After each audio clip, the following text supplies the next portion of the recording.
Hi, I'm Kyle Stewart. I'm a research scientist at the Research School of Earth Sciences at ANU.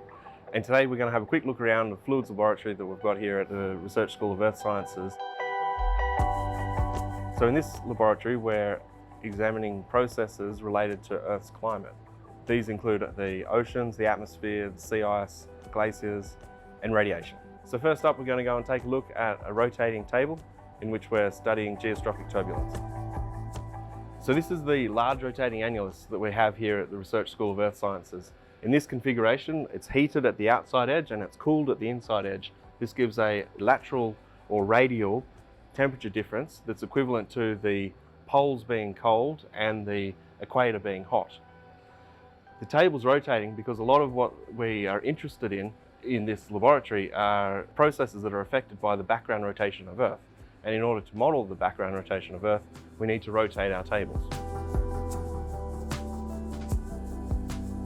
So one of the ways that we actually visualize the flow is we put through some dye that glows in the dark. So what we're going to do is dim the light.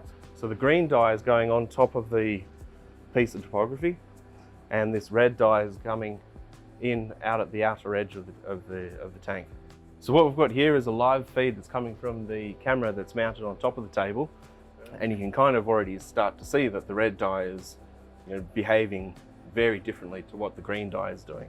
So the red dye is coming in at the bottom, but at the outside edge where the tank is warm, and as it's warming, it's rising. So you can kind of see it, you can track it as it comes around, see it coming in at the bottom, and then gradually rising towards the surface. So this is just one of the many very unique facilities that we have in this fluids lab. Hi, my name's Callum Shakespeare. I'm a fellow here at the Research School of Earth Sciences. And at the moment we're in the sea ice facility within the GFD lab. And so that's the experiment you can see over to my right here. So we have at the top here, we have our atmosphere region. And so this can be down at -30 degrees, like the atmosphere in the polar regions. And going down from there, we have this section here full of sea ice, which is trapped between the atmosphere and this tank at the bottom, which represents the ocean. And the ocean's typically about -2 out in these regions. And what happens when we blow air over the surface is we form ice which grows down through this section towards the ocean below and gradually fills up this middle section. So here we're interested in looking into the heat transfer that occurs through sea ice and what sets the melt rate of the ice in order to better represent that in models of the future climate.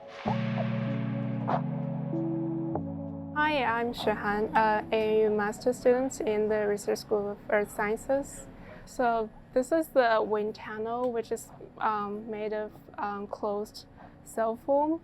And the air is recirculating through the heating duct. And we also controlled the air temperature and air humidity and the wind speed within the tunnel. And we got a water tank here, which is shallow water bath, and beneath this wind tunnel. And we measure the mass change by digital balance to calculate the evaporation rate change.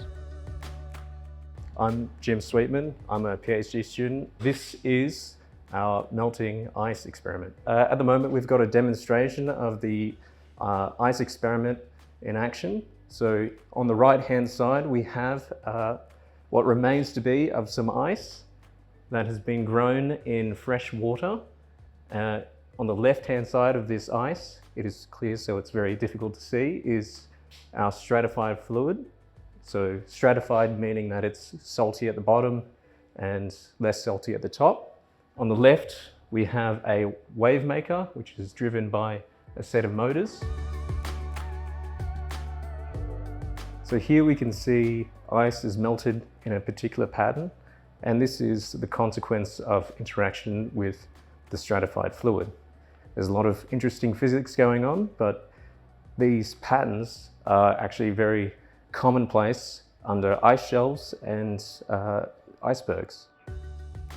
So these ice fluid wave studies are something that we hope to further investigate as we, at this current stage, do not actually understand how the waves can influence the melting rate of the ice. So that's it. Thank you so much for joining us and looking at all the interesting stuff that we're doing at the Fluid Dynamics Laboratory.